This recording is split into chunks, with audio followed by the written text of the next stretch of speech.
Welcome back to the Songs of Spring mini-series to sing in the season, Symbols of Awakening.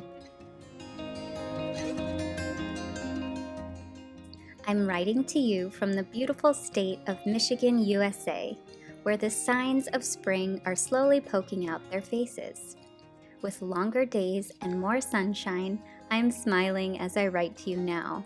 Laptop perched on my windowsill so I can soak up the rays. I hear beautiful bird songs when I'm waking up in the morning.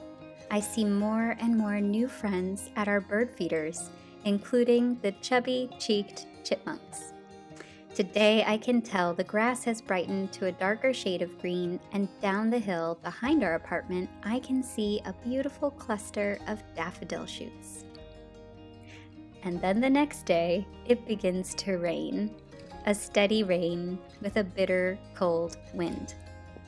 Ah yes, it is spring.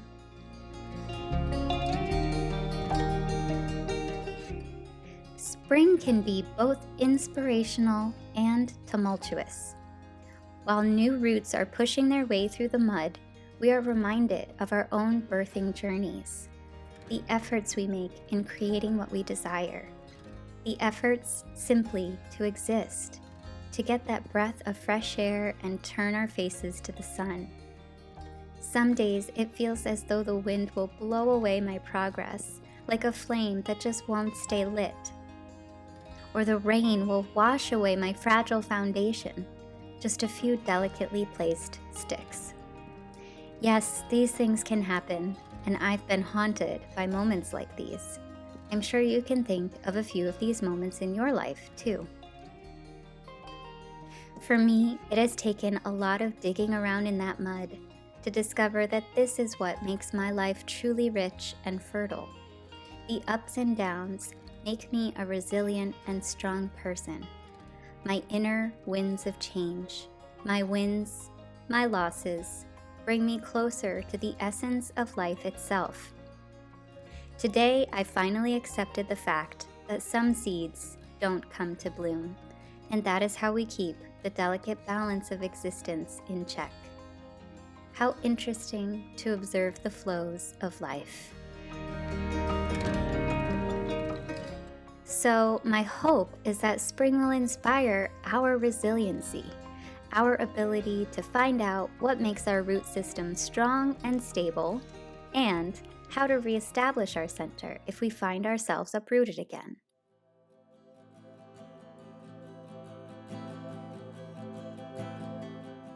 To help you in your explorations, I've created a Spring Awakenings creativity guide as a jumping off point.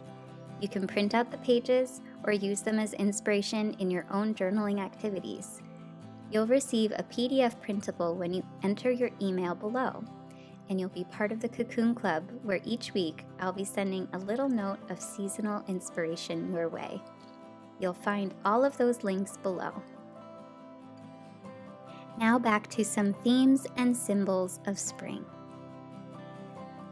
At a time of equinox, it feels natural to explore how light and dark exist simultaneously in ourselves and in our lives.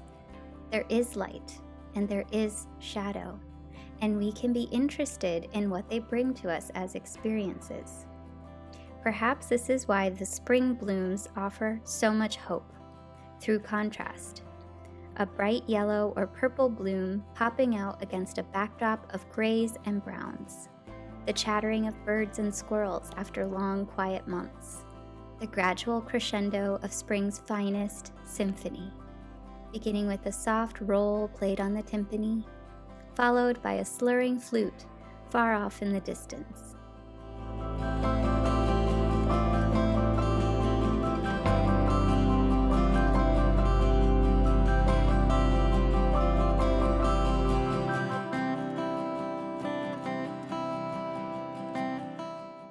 Here are some of the most common symbols of spring. Add on to this list according to what you've grown up with and what is naturally occurring around you. For example, if you live by the ocean, do you see the return of certain species? Do you have any local springs nearby that you can swim in on the day of the spring equinox? Here are a few common in our area. Flora: daffodil, tulip, cherry blossom, clover, lavender, honeysuckle. Fauna: baby animals, rabbits, robins, frogs, chicks, lambs, butterflies, and bees. Foods: eggs, sprouts, carrots, young greens, asparagus, fiddleheads, sweets, and honey. Themes: polarities, light and dark, cleansing, hope, rebirth, renewal, new beginnings, love, romance, fertility, transformation, planting, and gardening.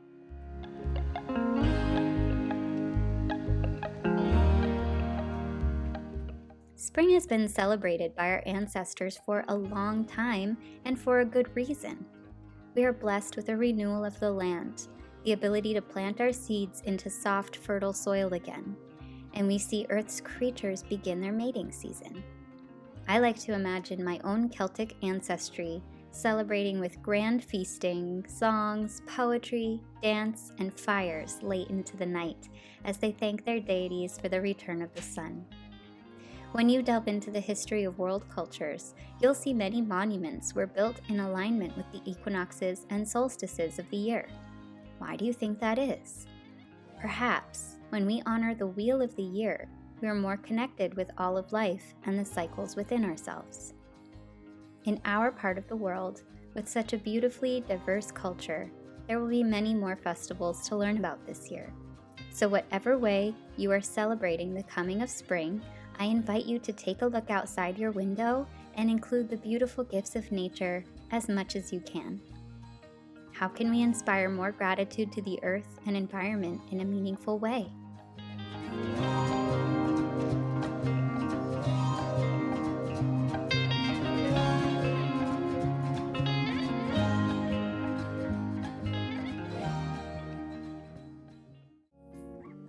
I would love to hear about how you're celebrating spring or traditions you have in your family and community. Stay tuned for next week's post all about the sweet robin to finish off the Songs of Spring mini-series. Happy spring awakenings to your cocoon. Lori.